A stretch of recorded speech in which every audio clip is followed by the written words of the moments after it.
Aloha, inspired moneymaker. Welcome. Thanks for tuning in today. If this is your first time here, welcome. And if you're a returning viewer or listener, welcome back. It's always great to have you with us. In past episodes, we've talked about tracking expenses, budgeting, and saving.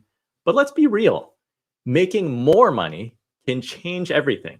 More income frees you from strict budgeting, lets you invest in assets. It allows you to invest in yourself. And more money can cover a lot of financial mistakes. That's why today's episode is all about thinking like an entrepreneur. As John Mullins says in his book, Break the Rules, the 6 counter-conventional mindsets of entrepreneurs that can help anyone change the world, it's their mindsets that cause entrepreneurs to think and act fundamentally differently. They fly in the face of what we've come to accept as near universal truths about how business works. In short, they break the conventional rules. So we've got John on the show. We're joined by an amazing panel who will share how to build a growth mindset, create multiple streams of income, innovate through challenges, manage risk, and build wealth with integrity. If you're here to learn about how to build a business, how to think like a business owner, you're in the right place. Before we jump in, this episode is brought to you by my financial advisory firm, Runnymede Capital Management.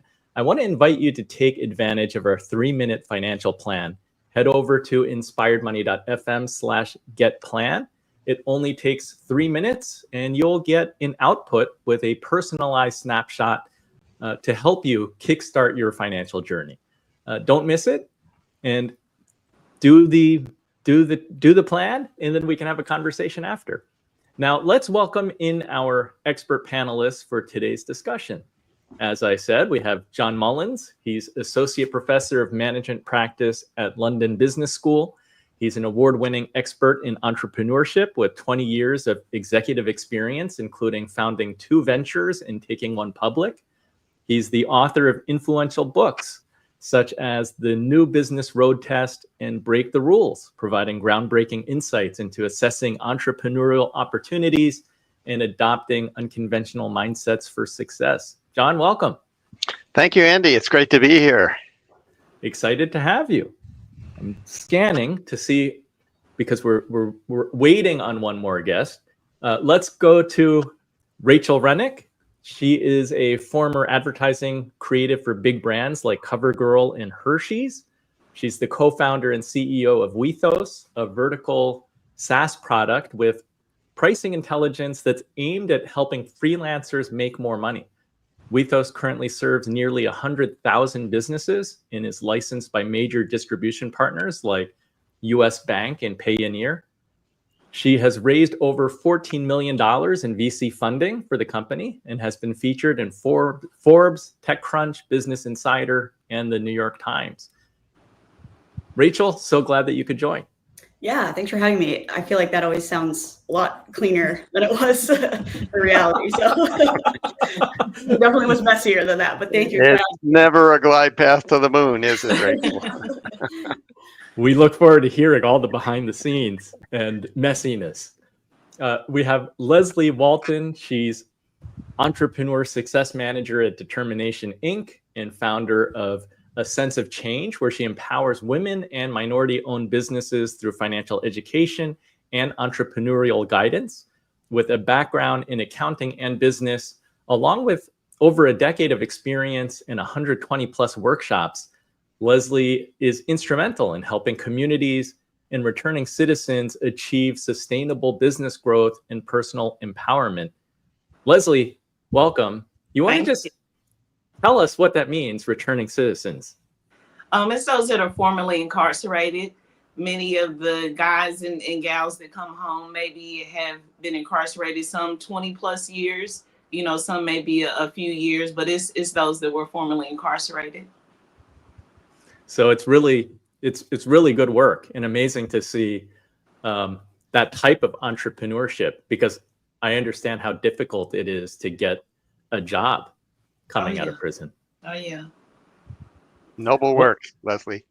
Very noble work. Well, I'm excited to have all of you here. We're going to dive right into the entrepreneurial mindset. Let's go straight into segment 1. Achieving financial success often begins with developing a growth mindset, the belief that skills and intelligence can be enhanced through effort and learning. Unlike a fixed mindset, which assumes abilities are static, a growth mindset encourages resilience, adaptability, and persistence. When applied to personal finance, this mindset transforms obstacles into opportunities, enabling continuous improvement and proactive problem solving. Key strategies include embracing challenges, seeking feedback, and setting realistic goals that break larger objectives into manageable steps. Surrounding oneself with supportive mentors and peers can further reinforce a growth-oriented approach, providing motivation and diverse insights. By fostering this mindset, individuals can improve their financial literacy, make informed decisions, and adapt effectively to new challenges. This foundation offers a pathway to mastering personal finance and achieving long-term success through resilience, consistent learning, and strategic planning.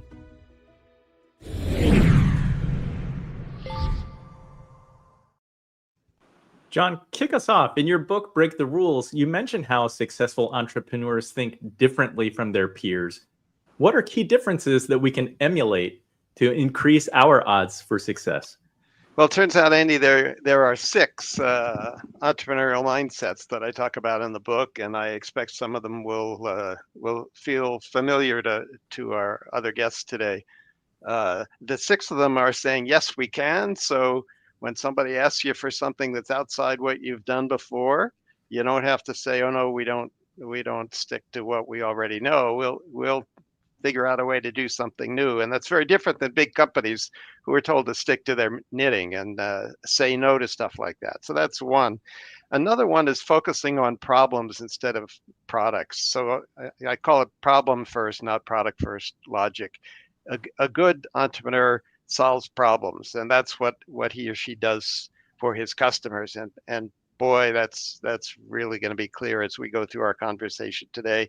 The third one is thinking narrowly about target markets, not broadly. So when Nike started, their target market was elite distance runners, people who could run a 4-minute mile. That's a pretty small target market, right? And of course, we know what Nike is today. The fifth one is asking for the cash up front, so you get your customer to pay you before you deliver what it is you're selling to your customer. That's how Michael Dell got started selling Dell computers. He had to buy the computer before he built the computer. It's a nice way to go. Beats pandering to venture capitalists like Rachel had to do. So it'd be an interesting conversation there, Rachel.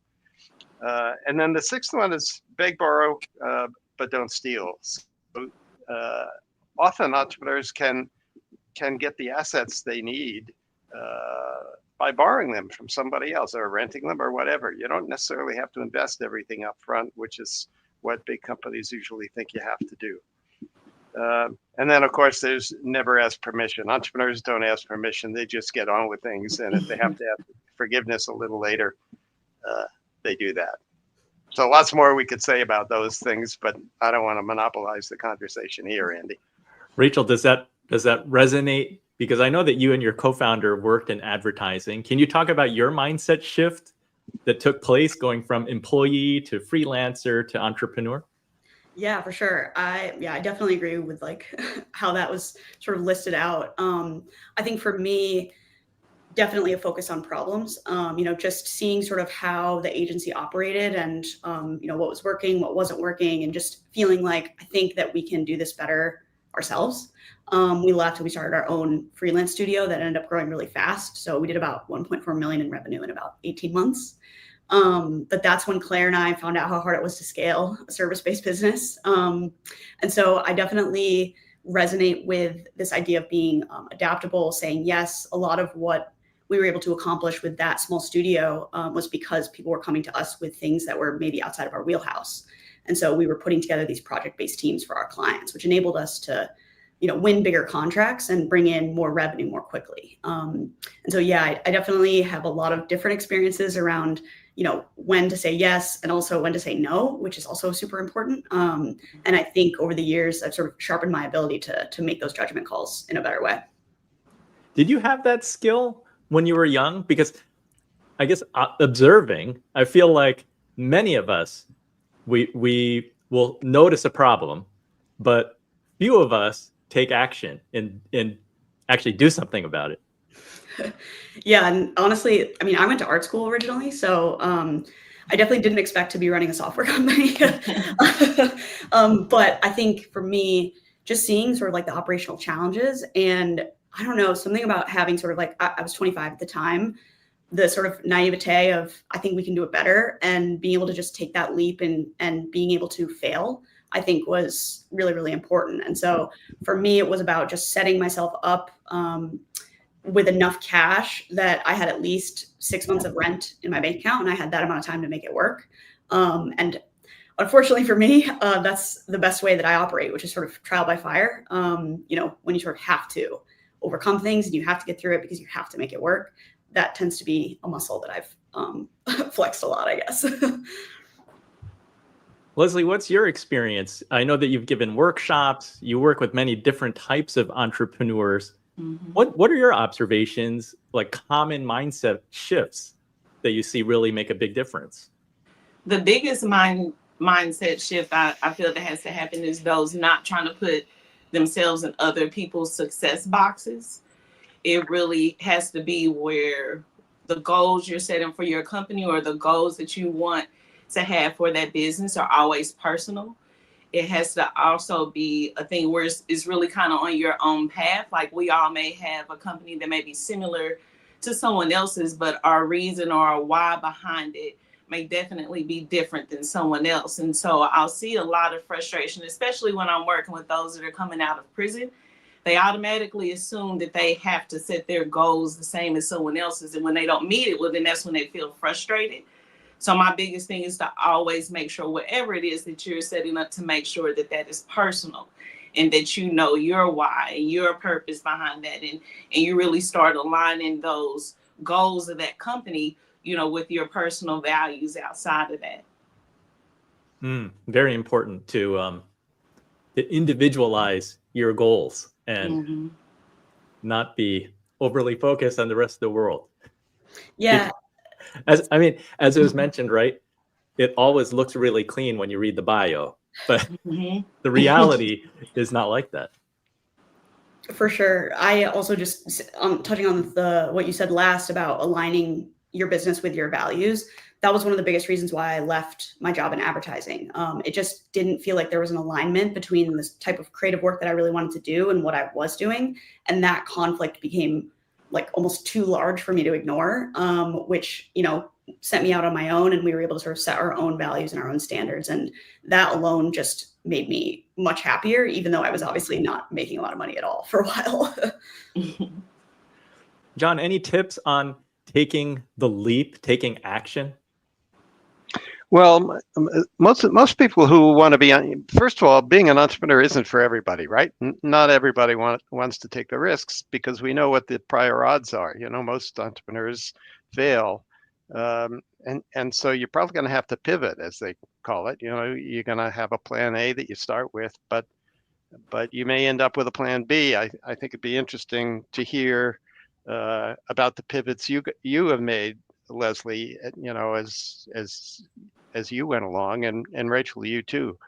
But I think the old Nike slogan, just do it.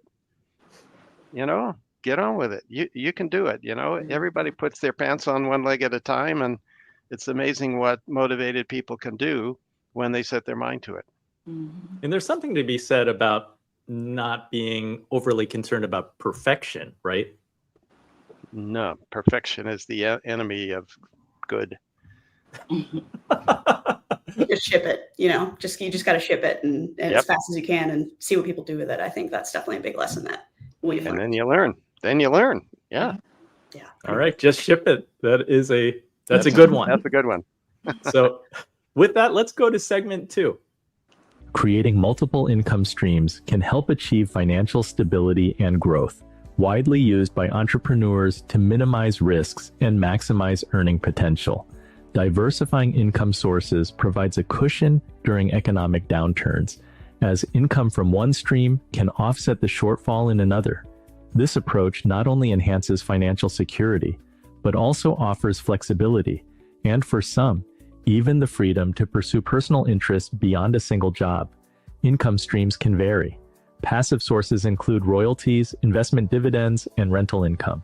Active income from side businesses or freelance work, such as consulting or gig economy jobs, demands more involvement but can significantly increase earnings. Invested income through stocks, bonds, or real estate further diversifies financial assets. Striking a balance requires financial planning and time management, while staying updated on new opportunities and market trends ensures that each source remains viable and contributes to long-term financial success.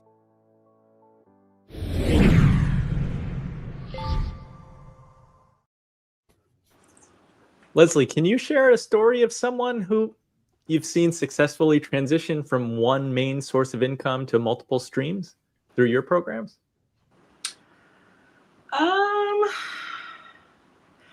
Really, most of the people in our programs already have multiple streams of income because they are working for someone, they're working for themselves, and then they're usually trying to do collaborations with others that are coming there.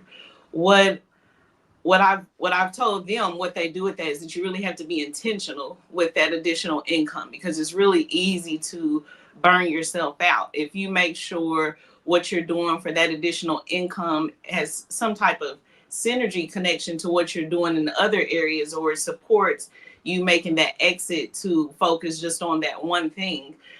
Then that's a little bit easier when you're intentional in that purpose. There are a few participants in the program that have came in and they may have started as one thing. Maybe they were doing videography, as in they would create videos for other people. Well, the thing that happens in a lot of our workshops is that other participants will come in and then they'll offer things that they do. And I've watched this happen several times in our workshops where then they've created a project together. So most times the biggest part of this is having conversations. The biggest part that will help with this is being open to someone offering a service or a feature that you don't have. But I say anytime you do additional income outside of one, it has to be very intentional and it has to match up so that you don't feel like you're wasting your time.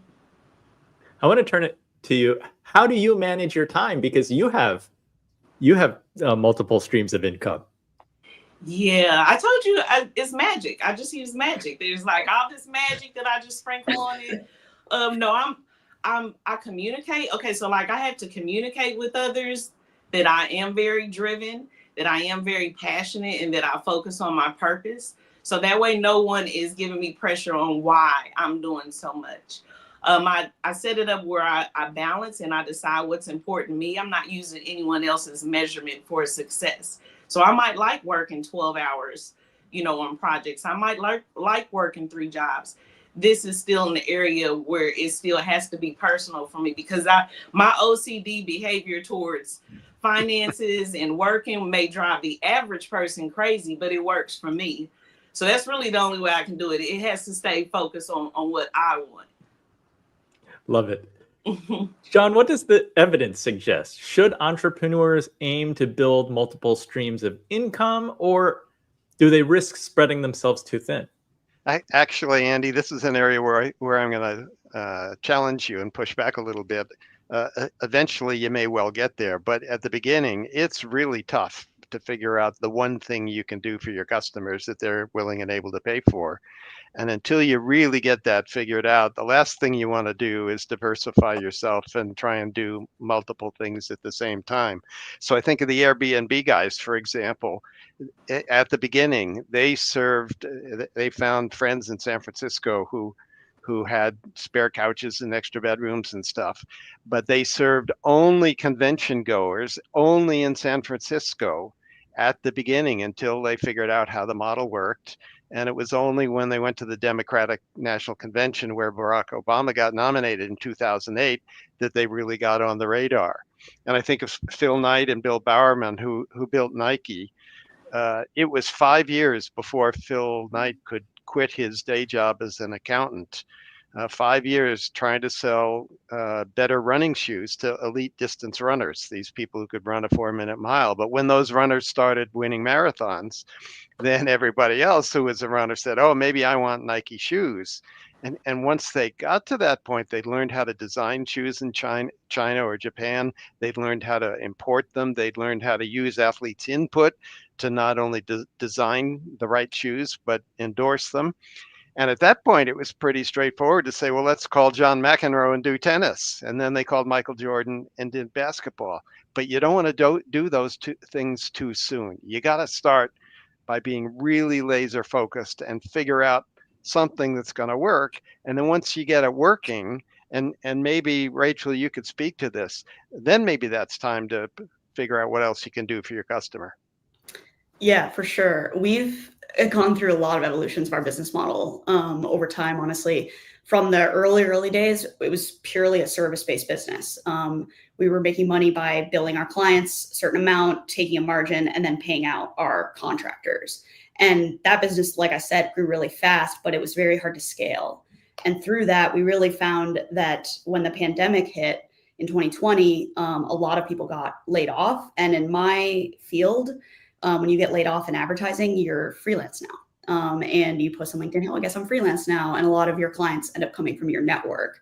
But when you're not inside of an agency, you really don't know how to put a scope of work together, how to price yourself, how to do any of those things. And so that's where we started to show people the internal tools that we had built for ourselves. And that's when a light bulb moment sort of went off for them. So we actually wound down the services side of the business and we wound up the product at the end of 2020. And the product has sort of transformed over the last few years from pure financial services to financial services plus payments plus subscription to now licensing as well. And so thinking about not just what is the right monetization model, but also how can we get the best distribution possible with spending the least amount of money is generally what led us to the most recent evolution, which is to partner and license through larger players that already serve end customers like ours.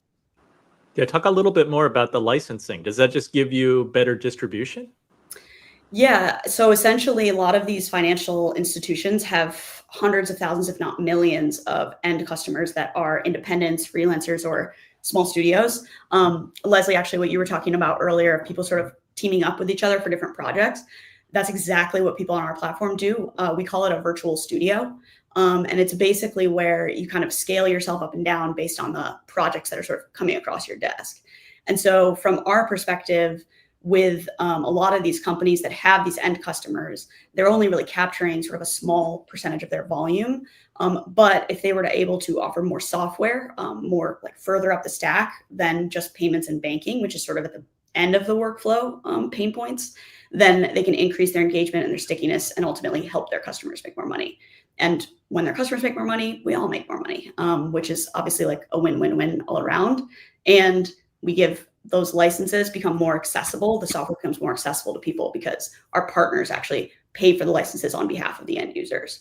So, we know there aren't necessarily a ton of people out there who can or want to pay $144 a year to use the software, but they're still processing a good amount of volume. And so again, that just gives us another way to serve our customers, still get paid, but be able to reach the people that we know can really use the software and help them grow.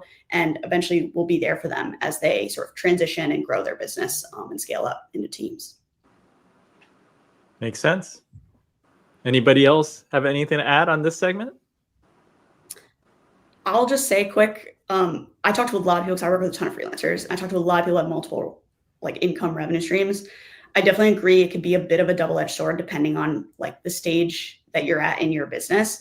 If they're not tangentially related, it can definitely become a distraction. I think for me, if I had tried to build partnerships, for instance, outside of a direct impact on the customer, like payments, which made a ton of sense for us, and if I tried to do that more with maybe marketplaces or maybe other SaaS companies where it didn't exactly align, I think that would have become more of a distraction than being a successful sort of revenue stream that scales. So, when we first started to explore these different distribution partners, we really had to be focused about what we were looking for, what we wanted, and how our incentives were going to align.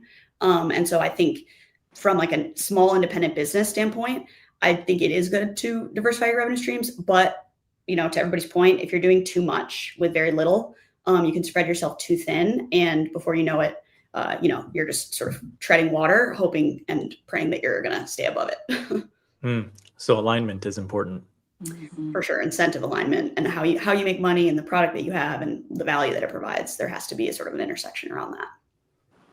John, any additional thoughts? Well, I think focus is really important in everything an entrepreneur does. You got to be clear about your values. You got to be clear about what it is you're trying to do for your customer. And you got to be clear about who your customer is. It sounds so simple. Yeah. Nobody said it's easy. No. With that, let's go to segment 3. Innovation and adaptability are vital for achieving financial success in our dynamic world. By staying open to new technologies, proactively solving financial challenges, and being prepared to pivot when necessary, individuals and businesses can boost financial resilience and thrive in changing conditions. Embracing digital tools like budgeting and investment platforms improves efficiency, while technologies such as AI and blockchain are transforming finance with enhanced transparency and security. Keeping an eye on trends in fintech and decentralized finance reveals new growth opportunities as these innovations simplify financial services and create novel ways to invest. Companies like Amazon, Dell, and Tetra Pak have shown the impact of adaptability, each pivoting their strategies to meet market shifts, demonstrating that those willing to innovate and adapt maintain a strong financial edge.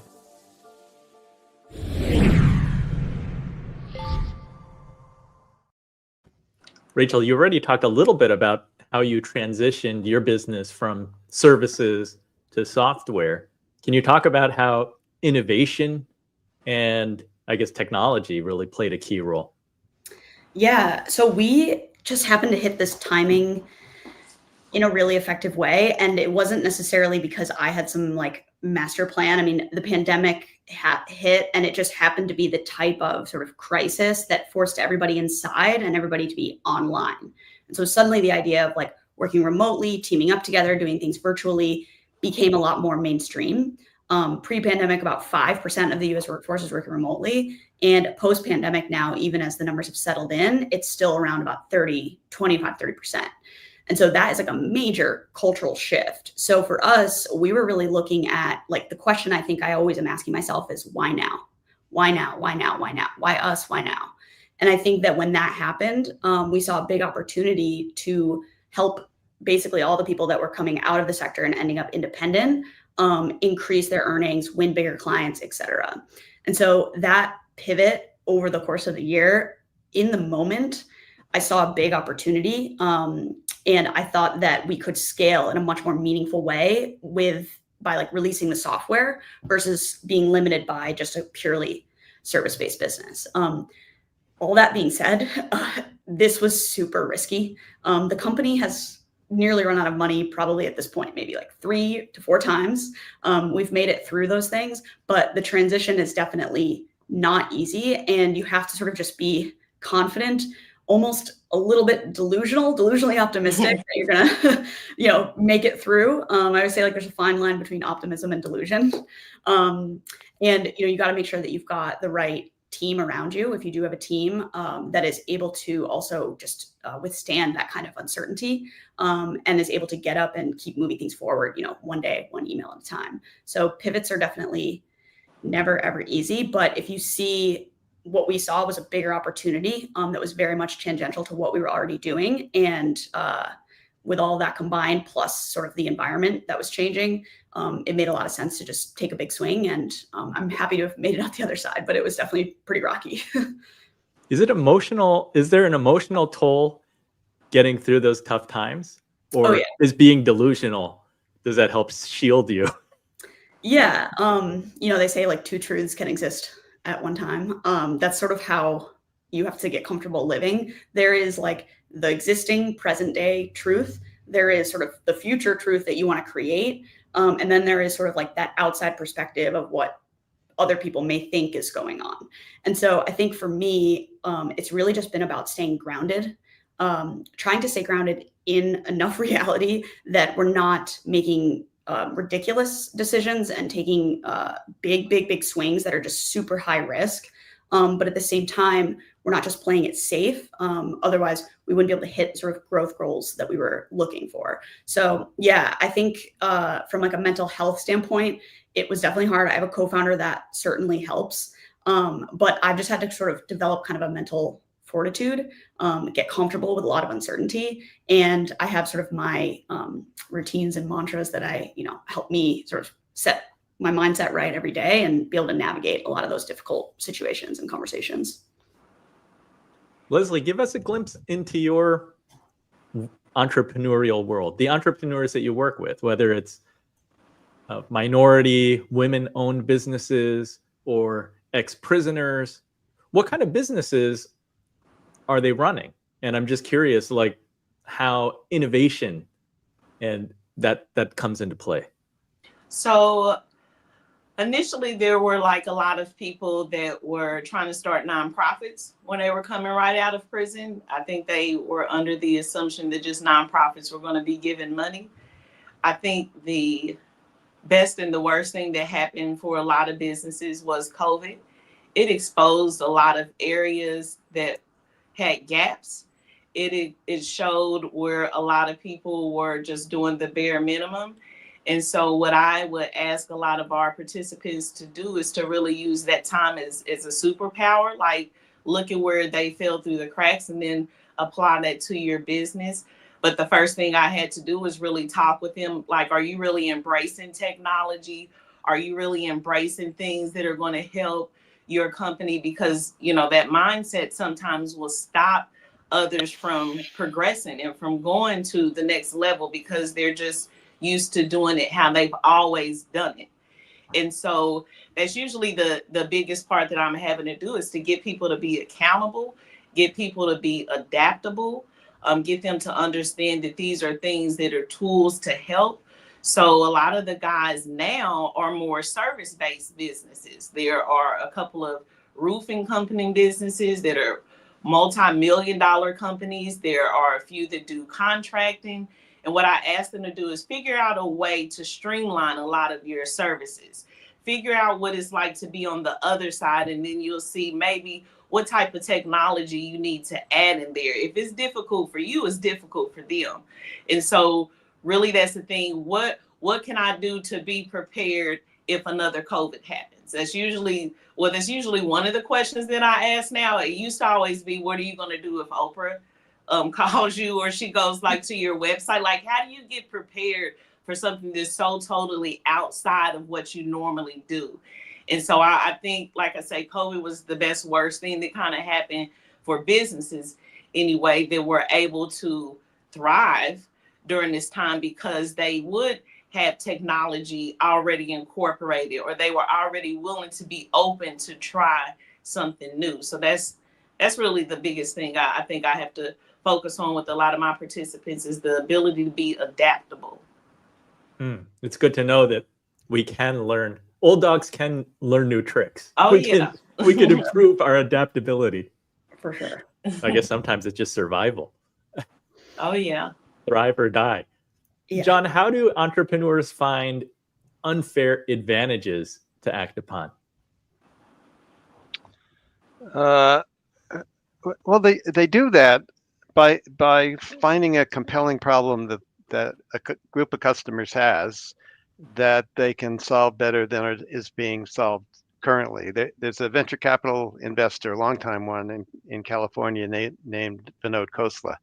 And Vinod Khosla says, nobody will pay you to solve a non-problem. It's an interesting note, right? So I tell my entrepreneurs, if you're an aspiring entrepreneur, or you want to be an entrepreneur, don't look for ideas about, well, I could do this or I could do that. Look for problems, and that's exactly what you did, Rachel. Find a problem that a group of customers has that you've got the capabilities, or you and some others together have the capabilities to solve, and go solve those problems. And once you do that, that's going to take you a long way. Problem first logic, not product first logic. Mm-hmm. Yeah, totally agree with that. I'm sorry, go ahead. No, you go.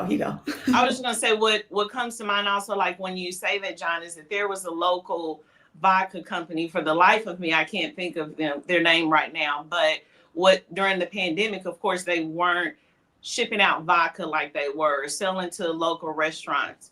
What they did is they pivoted and they started making hand sanitizer, and they were able to not have to lay off any of their employees during this time because they were willing to be adaptable and use what they already had, to make it work. So yeah, that makes me think of them too.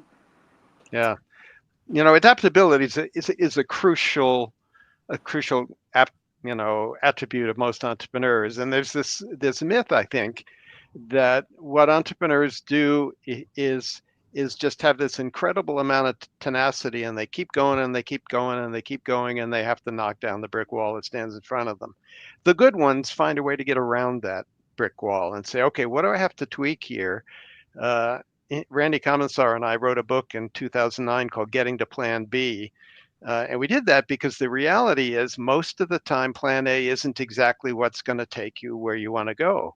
If you had stayed with a service business, Rachel, your business wouldn't be anything like the size it is today, right? Because you just can't hire enough people in the ad agency business, to scale it. And that's what Bill Gates and Paul Allen did. When they started Microsoft, they were a service business. They were writing operating systems for all the early PC players. And after a while, they said, wait a second, all these operating systems we're writing all look pretty much the same. Why don't we write just one of them? We'll call it MS-DOS. We'll put it in a shrink wrap box or let people download it digitally. And that's when the value of Microsoft really took off. So that, technology sometimes makes something possible that you haven't seen before, and you can transform a service business into a product business. And when you do that, if you get it right, you can grow radically faster. And Rachel, you're a testament to that, right? Yeah, I really resonate with that. And I think had we not been running the service-based business to begin with, we never would have truly understood our customers' pain points, and our customers' problems. There's just no way, because no one knocked on my door and asked me for pricing data. It's not something that they necessarily would think of that's immediately top of mind to ask for. But when you ask people about how do you price, how do you think about charging your clients? Are you hourly? Are you project-based, flat rate? And a lot of them are scared, nervous. They do it a bunch of different ways. They don't know, or they feel like there's only one way to do it, or maybe I'm not doing it the right way. There's a lot of uncertainty basically around it.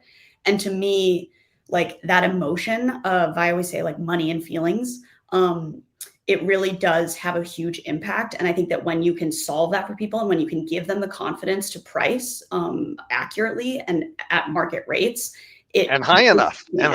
You don't have to be cheapest, right? Yeah. And we've seen people that have access to our pricing data have increase their contract sizes by 3x, just because they didn't know, I didn't know I should be charging for my weekly client calls that we're doing. They didn't come from a traditional agency maybe. And so they don't realize that they can or should be billing for a lot of these different things. And they also don't realize that they've been just vastly sort of undercharging. In any other kind of business, you're not shooting in the dark the way that you are with a service-based business. If you sell products, you sell books online, you know how much books go for. If you sell services, you are pretty much shooting in the dark. And for me, I think there's a lot of power, collective power, in making pricing more transparent, which will hopefully help raise the wages for everybody and sort of stop this sort of race to the bottom that we're seeing in the gig economy. Great point. I have a question for all three of you. In your work, how are you using artificial intelligence? And as an entrepreneur, how do you make sure that that artificial intelligence helps you and doesn't disrupt your business? I use AI every day. I actually call it Chatty Cathy. I use Chat GPT. I've renamed it Chatty Cathy. I almost teach workshops on it to my friends. I really try to get people to see it's a tool. I know a lot of people get scared of AI because they feel like it's going to add this quality that removes their voice. When you learn to use it as a tool, no different than a calculator or a computer, then it makes a lot of things easier. It can streamline processes for you. It can create procedures, manuals. I try to get everyone to really look at Chatty Cathy like it's a virtual assistant. Now you have to train it, no different than you train anyone else, but you have to really teach it, you know, how you are. And so it's going to be a lot of work that initially goes in it. But I love AI. I think anything can be used good or bad. I mean, a spoon can be a weapon, but it's still a spoon and serves its purpose. But it just, if people would look how we've already been using AI, it's just more accessible to the common people, then that's how they would see. Just embrace it and treat it as part of that progression of being like the best version of ourselves as entrepreneurs and people. But I love Chatty Cathy. Rachel, what about you? Is it playing a role in your business yet? Rachel, is it playing a role, AI? Yeah. So personally, I also use AI every day. I hear the kids are calling it just chat now. So they just say, like, did you ask chat or ask chat? Which I think makes a ton of sense because I use it honestly like a sounding board. I use it to help me kind of navigate complex situations. You know, I'll give it a couple of email exchanges or give it context on different conversations I'm having and asking honestly things like, how close are we, do you think, to closing this contract? Like, where do you think, what are some good questions I can ask on the next call? It really has helped me kind of navigate a lot of unknowns. It's helped us save a lot of money in like legal fees just by getting us 80% of the way there, you know, before we bring a lawyer in. And so I think that's been really awesome. From a product standpoint, it's tricky. We do have AI in our product. You can generate proposals and contract terms with AI if you don't find something that you can use with our templates. But I've seen a lot of studies recently coming out that consumer sentiment on AI is actually going down, trust.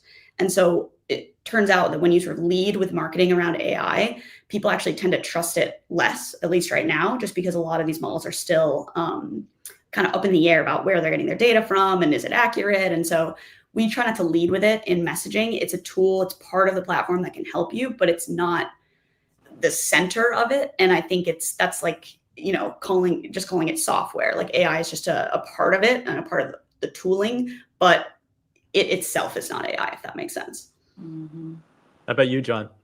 Well, you know, in the academic world, it's a real issue. And I think my take is it's both a threat and an opportunity. It's a threat because we have students now deciding, well, why should I do that work when I can have ChatGPT do it and I'll just submit it.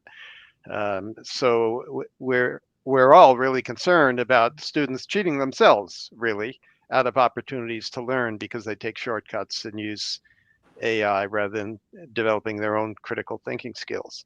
On the other hand, it's also a big opportunity because the reality is that all of our students today are going to need to be able to use ChatGPT or other, such programs tomorrow in the workplace.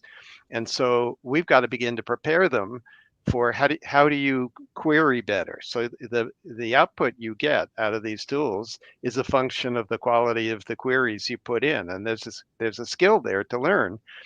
And we've got to help students do that. So I think we're seeing a lot of change in the education world about how to help our students learn to use these tools effectively. And as Leslie said, it's just a tool, potentially powerful tool, but we've got to equip our students to use them capably. One quick thing that I want to share is that I read this New York Times article yesterday. There's a New York Times reporter, Kashmir Hill, and she wrote an article entitled, I took a decision holiday and put AI in charge of my life. Every decision for a week, she relied on AI, from what she was going to eat for each meal to what she wore, like her outfit that she wore to work every day. And it was incredible and entertaining to see what the pros and cons were. I mean, she felt like it was fantastic for saving her time. She could, use her thoughts on other productive things instead of wasting time on, let me figure out what I'm going to have for dinner tonight. But the downside was that she felt like creativity was the sacrifice, like being human. And since we're talking today about an entrepreneurial mindset, which can largely be very unconventional, like we can't lose that if we're relying on AI too much, because you're going to sort of get this more average, like her outfits were safe. She wasn't wearing anything crazy. And I thought that that was just fascinating. I don't trust humans that much. I know, don't right? trust a person that much to plan out my whole thing like that. Like, and that is the part where AI can take out that creativity.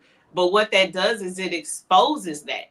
Most people that I know that use it properly are using it, like you said, as a soundboard, for things, or to help like with different things that you're building. But AI is also going to expose those that aren't putting in the work, like, because it talks a particular way. I'm very forceful when I talk to Chatty Cathy. Okay, so she understands me a lot, but like with the academic part, the downside to that is that they will lose that creativity if they just rely on it. If you say, write a paper about such and such, well, the professor, is going to be able to tell, because it uses particular words across the board. Like that does remove some of that authentic part of some businesses when I see their social media posts and I see dive and whatever other words that, Chatty Cathy uses every other sentence. And so it's going to help filter out, those that aren't using it properly too. So. Yeah. I mean, I think coming from like a creative field myself, I do think it forces us to raise the bar. Which is ultimately probably a good thing. I think that there's going to be a point that we get to where if a lot of things are generated from AI, to Leslie's point, it's going to become like very generic.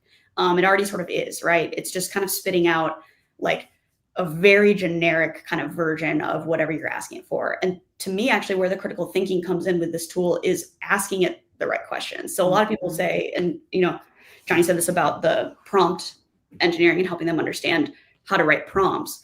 To me, like that's actually a critical thinking skill in and of itself, how to ask good questions, how to get curious, and how to ask things that are sort of outside of the box or less obvious. Because Leslie, to your point, like AI is not going to come up with a brand new idea for me, for my business. And it only really comes up with good stuff when I ask it really good, intriguing, curious questions that are not just like sort of the generic, straightforward type, that it won't give me like a generic, straightforward type of answer. So I do think the critical thinking is shifting away from maybe how to apply it to sort of how to bring it into this area in terms of curiosity and asking good questions. I think that's kind of the core of creativity for me.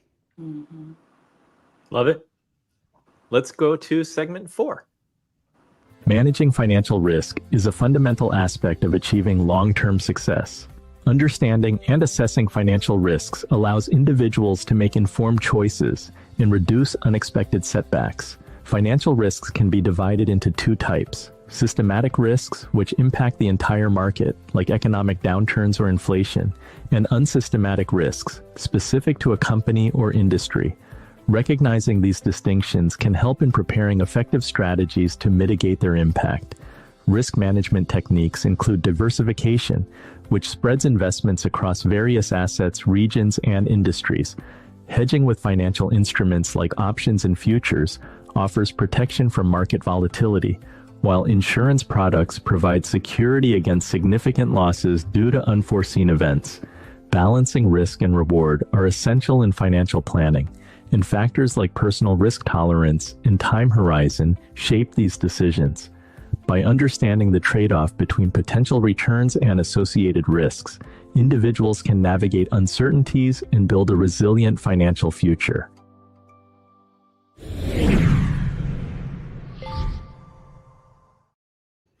John, what can we learn from great entrepreneurs about how to identify and react to risk?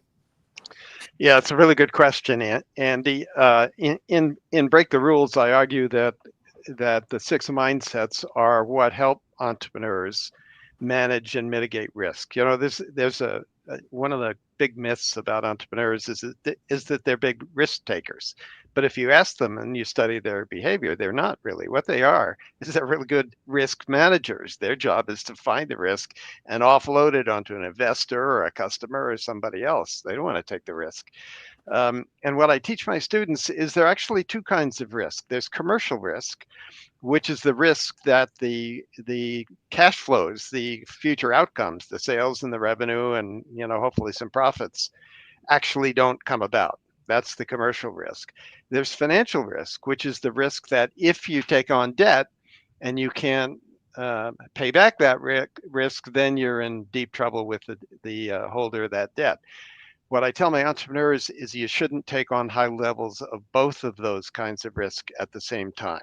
If you're taking on commercial risk, which most entrepreneurs are, at least in the early stages, do that without any debt. Because if you're taking on high levels of debt, you probably can't get the debt. But if you could, you don't want to take on a high level of debt unless you're sure or almost certain that you can actually manage your cash flows and service that debt properly. So people don't often think about these two kinds of risk, but I think it's important to identify them, know when they're there, and then take only one or the other at a time. It's good to make that differentiation. I hadn't thought about it in those terms. Yeah, don't take debt unless the prospects are looking good. Rachel, how about your thoughts?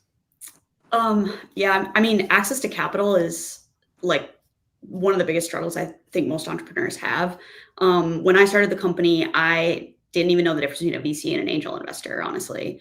I had no network in that regard, and I certainly didn't have the friends and family to be able to raise, a friends and family round, as they call it, to invest in the business. And so we really had to bootstrap for the first, 2 years to get things off the ground and to get that steady stream of income. And while we were doing that, I was also spending time building those relationships and building those networks, because ultimately, always relationships drive outcomes. And so for me, like taking the approach of it's not about getting money, it's about building the relationships that are going to lead to those outcomes, definitely helped, but definitely takes time to do that. So I think if you're going to go out and like raise capital, which, in some ways is definitely less risky than taking on debt, for instance, you have to make sure that you understand what you're signing up for. These investors expect hyper growth. They expect you to scale and be huge. And if that is not your end goal, then it's not a good use of your time to honestly be going out and seeking investment. And if you're running a really sustainable business, but you want to take on a little bit of cash to help grow you from whatever it is, 1 million to 10 million, then exploring other options around credit lines and debt and things like that might be a better route. So I think in terms of just like accessing capital and then making the decisions on whose money do you take and how risky is it at any given time, there are a lot of different ways to go about it, even more emerging every day. But they all come with trade-offs. So, of course, there's no free money anywhere, right? So that's just been a skill that, I've had to kind of sharpen over the years. I mean, you mentioned one of the risks that you've faced at Wethos is running out of money. Yeah. What have you learned as far as managing risk and navigating through that? A big lesson I've learned is you never need as many people as you think you do. A big mistake I made in the early days was hiring for growth that hadn't happened yet. Mm-hmm. And this is where raising VC money can really influence your decision making. And admittedly, when a venture capitalist gives you money, they want you to spend it. They're trying to get you to spend it. They don't want you to just hold on to it to get as much time as humanly possible. And to them, spending it, hiring people, growing the team, like that is growth to them in a way. Now things have sort of changed given we're not in a zero interest sort of environment anymore. But overall, I think that I have definitely learned that we can do a lot more with less if we stay focused. And today we support 100,000 businesses on the platform, and I just have 6 full-time employees. Wow. So definitely scaled back a lot. And this is definitely the most effective and efficient the business has ever been. And we've made more money than we've ever made. So. Leslie, I heard you reacting to hiring too many people for growth that isn't there yet. The stories I could tell. I'm a visionary, so I like really see things out, and I usually just need people to implement things for me. I can think about events that I would have, and I think about where it's going to be, and so that's kind of what I would prepare for. And like, I'm about to run out of money, so that's not it. What I found though is that this was the part where I learned that I had to take the numbers out of the equation when it came to risk. I found that a lot of people's connection in their relationship to money, or asking for money, or risking spending money, had to do with their cultural, psychological, and emotional connections to money. So if that hadn't been tapped into, or if that hadn't been addressed about what they were taught, how they were taught about paying bills back, how they were taught maybe, how to assess balancing and budgeting things. And there were certain cultural norms that were connected to people when they would get money. And so the biggest part of risk is taking the numbers out and realizing that it didn't matter how much money someone gave you. There are people that would win the lottery and would still go broke. It had to do more with that mindset and that connection. You may risk everything that you have because maybe you were taught to take care of family, but not take care of yourself. Or maybe you were taught to just do one thing before you did another. So my thing with risk is, if you don't know where you stand with money or what type of relationship you have, then that's what's going to affect the amount of risk. I'm not a gambler. Okay. If I'm not getting my money right back, I don't want to do it. So I don't go to casinos. But it's just really a thing where as entrepreneurs, you have to see, is this something where if I lose it, am I going to be able to pivot it and go forward? And so that's usually where someone has to risk. Can I handle an emotional setback if this doesn't work? So that's usually the part I'm asking people when they're risking it. First off, what did you do with your money? And why would somebody invest in you if you didn't show you did something with yours? And then what's that connection that you have to money? How does it make you feel when you get a lot of money, or when you're close to being out of money? Like she said, there were times where it was close to not being any money. Some that would break them as entrepreneurs. Others, it makes them think of ways to do something different. For sure. Love it. Let's bring it home with segment 5. Integrating ethics into personal finance can help achieve sustainable success and positive impact. Ethical entrepreneurship fosters trust and builds a strong reputation, which are important for long-term growth. A commitment to ethics not only attracts loyal customers, investors, and employees, but enhances community support. Entrepreneurs can drive social change by prioritizing ethical considerations, such as environmental sustainability and fair labor practices, strengthening consumer appeal and brand loyalty. Frameworks like the triple bottom line encourage businesses to balance financial, social, and environmental responsibilities. Similarly, ethical investment strategies allow individuals to choose investments that align with their values, often guided by environmental, social, and governance criteria. Patagonia's dedication to sustainability and Tom Shoe's one-for-one model demonstrate how social responsibility can be embedded in a business model. Ethical finance aligns personal values with financial goals, enhancing both success and positive impact.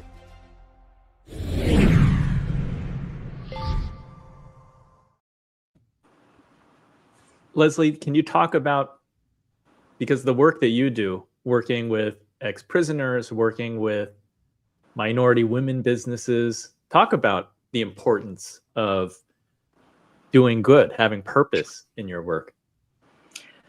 I do my work with purpose. Like I wouldn't be able to stay as dedicated to what I do if I didn't have purpose. And that is something that I talk about with the participants in our programs a lot.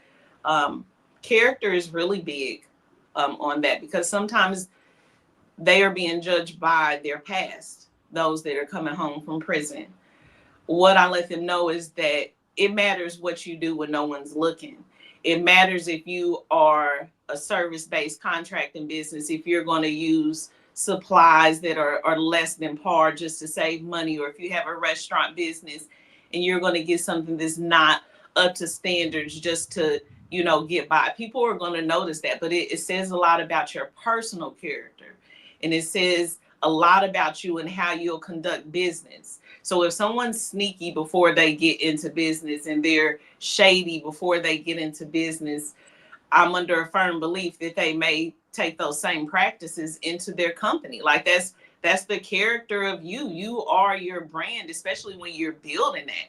So if people know that about you, they'll automatically associate that with your business. And there's a lot of stereotypes that are connected to people that I work with. Women, maybe they've been out of the workforce because they've been at home. Maybe, like I say, it's the guys that are coming home from prison. But I just tell them to really stay focused and stay consistent on making sure that you have good character inside and outside of business. Don't just be a good person when someone's looking at you. John, how about your research? How does building a business with integrity affect long-term success? Well, for me, the magic word is trust. If the customer you're serving and the supplier from whom you're buying, both sides of the equation, trusts you, you can do a lot of things that you couldn't otherwise do. There's a book I wrote in 2014 called The Customer Funded Business. And that book argues there are 5 ways to get your customer to give you cash up front so that you don't have to find it other ways. Well, the customer isn't going to do that unless you're a trustworthy person.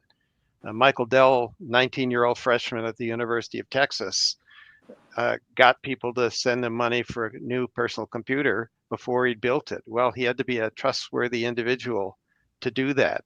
Elon Musk asks the customer to put a deposit down before he builds the cars. Well, 500,000 customers put down $1,000 a piece when he introduced the Model 3, the Tesla Model 3. Do the math there. That's $500 million in the bank that Musk and his team had to work with to do the tooling, do the engineering and all that stuff and get the first Model 3s to roll off the line.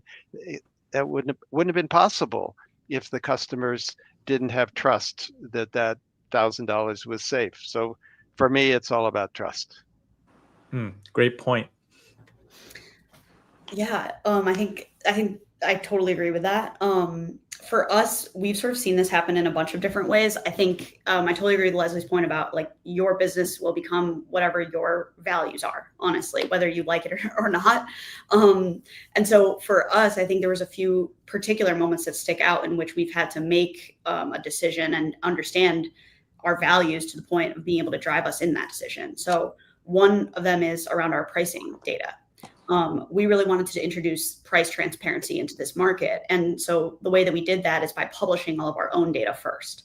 If we're going to ask everybody else to be transparent, then we need to start by being transparent ourselves. And that really helped build trust from the very beginning with our users on the platform. And it made them, trust and believe that this effort really is a community effort. And it's meant to lift everybody up by sharing our rates and sharing wage data and understanding what are people actually charging for things. On the flip side, when things happen that are bad, I find that making ethical decisions is probably much harder in that regard. So another example in our history was we had launched a banking and payments product a few years ago, I think in 2021 it was. And with that, we saw explosive growth. And for me, when something seems too good to be true, it probably is. And when we actually got into that data and started looking underneath, we realized that a lot of that volume in terms of invoices being paid, for instance, was fraudulent activity. Now, in that moment in 2021, it's the hype of the bubble in tech. And frankly, a lot of my competitors don't care. They're facilitating fraud every left and right. And we made the decision to shut down those accounts. It significantly hurt a lot of our numbers, but it also gave us clarity on what the real user behavior actually looked like. It helped us build programs to de-risk this kind of thing in the future and to be able to identify it sooner. And coming out of the other side, a lot of the competitors that we had that were or even are facilitating fraud have had a lot of issues now with compliance and legalities coming down on them because it's becoming discovered that basically they were letting people, either clean money or launder money, things like that. So I think to Leslie's point, when nobody's looking, right, by all intents and purposes, my investors were thrilled by those numbers. They love to see that volume. But ultimately, when we dug into it and discovered that, we just could not reasonably and ethically continue to facilitate it. It just was not worth the hype and the growth at the time. And I'm today very, very glad that we made that decision. It was hard in that environment, honestly, with all of our competitors just not caring. Yeah, that's crazy. But it says something to keep an eye on the long game too. Play the long game. For sure. Even though short-term crazy things are happening. Yes, yeah. Any final thoughts, anyone? Rachel, I'm sure that made your customers trust you too. I trust those that are real authentic, transparent, vulnerable. I would appreciate a company being honest with me like that. And that to me is how you start building that loyalty, when you let them see the sides of you that aren't always pretty and perfect. And you let them know that these decisions are difficult, but in the long run, this helps you, and it helps show our business character. So that would make me trust you. That, and if you said a cuss word before you gave a speech, I would definitely trust you and follow with you what you say. I trust those that are vulnerable like that. So I'm sure they help with that trust, because that is important, like John said. Yeah, for sure. People too, like when I work with partners at these big companies, you have to build trust quickly in order to get things done. And the fastest way to do that is to be real, to not sugarcoat, to not pretend like everything's amazing and awesome, and to be real about your challenges, their challenges, the hurdles we're going to face ahead, how we're going to do it together. But I found that like bringing that authenticity to the forefront and being just honest with people really builds trust super quickly, and it helps us move much faster. If we can communicate and we trust each other, we can get a lot more done than if we're constantly questioning each other's motives and decisions. Just a huge distraction. Mm-hmm. John, any Amen. final thought? Amen. That's all I would say. That's the bow. The bow is on it. Well, wow. What a discussion. I want to thank the panelists. If there's one thing that stood out to me, it's this. Thinking like an entrepreneur means asking great questions, identifying problems. It's about being adaptable, taking smart risks, finding creative ways to build wealth that goes beyond just financial security. It's about freedom and fulfillment. So, Inspired Moneymaker, thank you for tuning in today. I want to leave you with a challenge for the week. Pick one area in your life where you can apply this entrepreneurial mindset. Maybe it's starting a side project. Maybe it's learning a new skill. Perhaps it's finding a new way to diversify your income. So just take one step, even if it's a small one, to move forward. Embrace the unknown and make it happen. I appreciate everybody for tuning in today. If you found value in today's show, please share it with a friend who needs a nudge to think differently. Thank you to our panelists for joining today. We've got John Mullins, who I hope that he'll enjoy the ski slopes. I guess it's a little early for that. Is there snow, John, yet? We're skiing already, Andy. Oh, nice. Yeah. Well, I hope that you hit the ski slopes for me. Make sure to check out his many books. You can find him at, what's your URL, John? Well, each of the books has a URL. That's a lot of URLs. But my email is jmullins@london.edu, and I'd be happy to hear from any entrepreneurs. Oh, wow. That's a great invitation whenever someone invites you with their actual email. So thank you, John, for that. Rachel Renock is co-founder and CEO of Wethos. You can find her at wethos.co. Anywhere else, Rachel? Well, we're on LinkedIn, Instagram, Twitter, all the things. But yeah, check out the website and give us a shout if you have any questions. We're always happy to help and always happy to chat. Thanks for sharing your stories. And rounding out the panel today, Leslie Walton. She's Entrepreneur Success Manager at Determination Inc. And you can also find her at asenseofchange.com. Leslie, anywhere else you want people to follow you and find out more? Right now, that's it. I mean, I'm on social media, Instagram, Facebook, but eventually I'll be on a few more platforms. I plan to join John and be a published author here in a minute. So amazing. Yeah. Right on. We look forward to the book. Thanks again, everyone, for joining us today, whether you're watching on YouTube, LinkedIn, Facebook, Instagram, or listening to the podcast. A shout out to producer Bradley for the edits today and help in preparing the episode. I hope that everyone will join us next week. The next Inspired Money episode will be the power of philanthropy, making a difference through charitable giving. And if all goes well, that will be next Wednesday, November 20th at 1 p.m. Eastern. Thanks, everyone. Until next time, do something that scares you, because that's where the magic happens.